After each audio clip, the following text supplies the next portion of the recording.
you shouldn't be feeling like all the vibrations of the road, or you shouldn't be feeling almost no vibrations of the road. But I'm definitely feeling vibrations. And the only motor mount that I haven't changed is the rear motor mount. Is the motor mount that I'm going to change right now.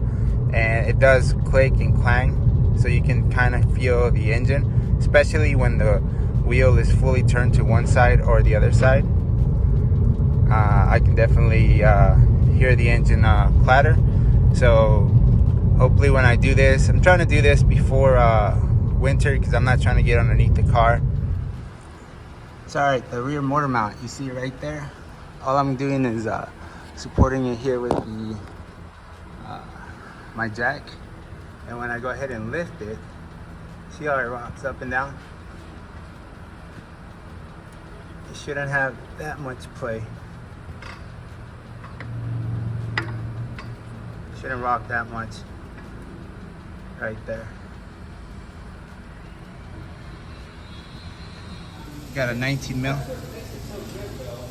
This is gonna lower the whole subframe. You got here and there.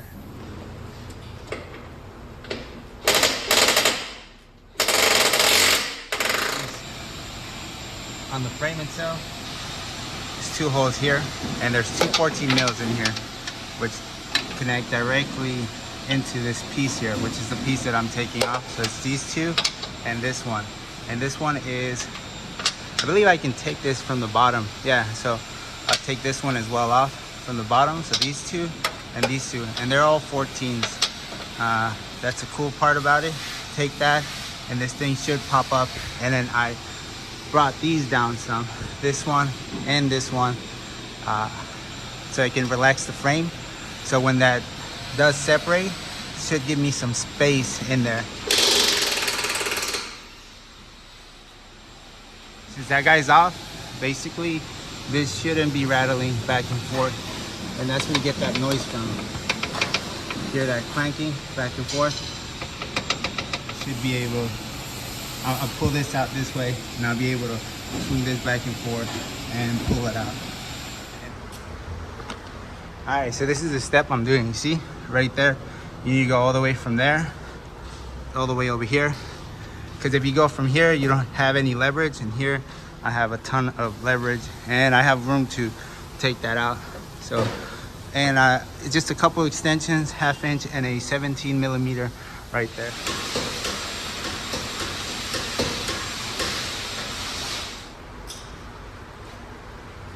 Okay, so it just came out just like that. Fine. The extension, this, and you got your 17 mil. It's just the bolt to go.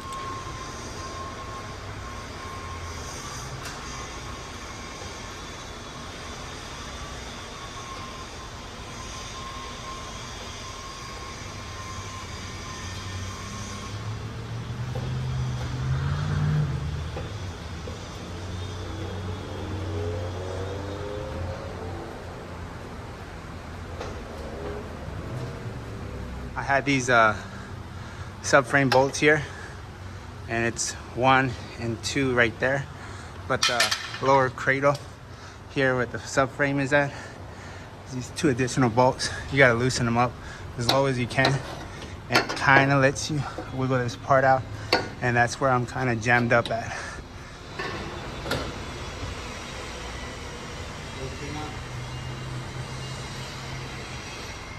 That's it. I pulled out the old one, and I'm gonna put the new one back in. This is kind of what you want to see. You want to see a little bit of a gap in there to get that screw in there past this section here, and then the top section is gonna fit right in there. This is what I mean. In the backside, it's got this big, long, giant bolt. You're gonna angle it like that and prop it in there.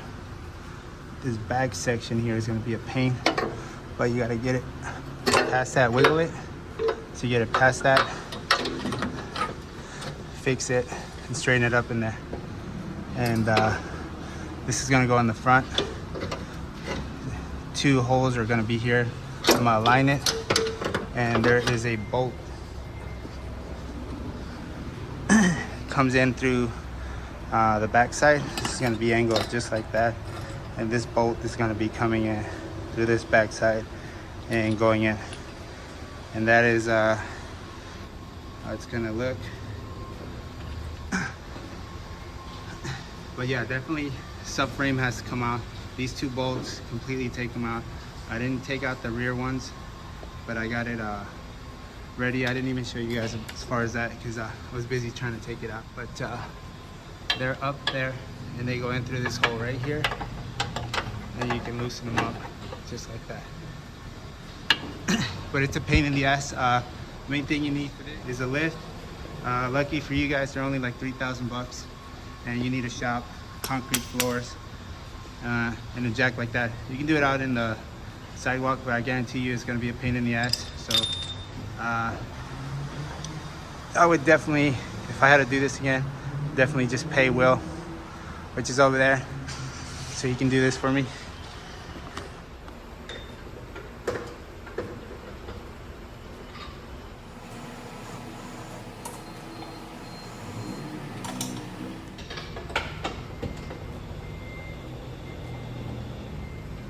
So my subframe is completely tightened up.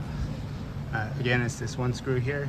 1, 2, 3, and the fourth one is back here. You can kind of see it there. So I tightened those up, let go of the actual jack itself so I can get into the engine lowered down, and the stud is a pain to come out, came through, and the other two studs lined up in these holes here, this one and this one. So I'll be able to put my two 14 millimeters. You forget which one they are, they're color coded. And I'll show you what I mean by color coded. The black one is this bigger stud that sticks out.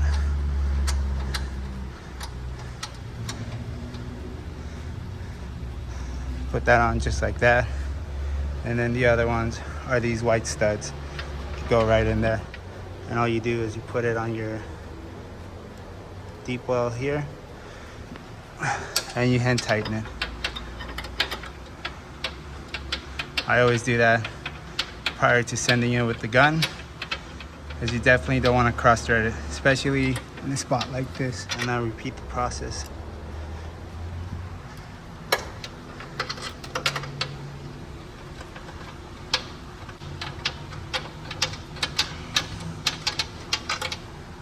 So now I'm gonna tighten this one up, tighten this up. Just mainly the subframe will come down, and you'll be using the engine to push the engine back and forth, up and down, until you pry it out. But it is one of those harder jobs. And then the bolt itself on the top here, I just threaded a couple threads, and again, you're gonna go in through the back side here like that. And it ends up right here. So you use another little extension, but you don't have to. This is plenty. 30-inch extension should do it. So you have this one, and these two here. So it's a total of these 4. And put them in before you tighten it up. But yeah, everything fit in perfectly.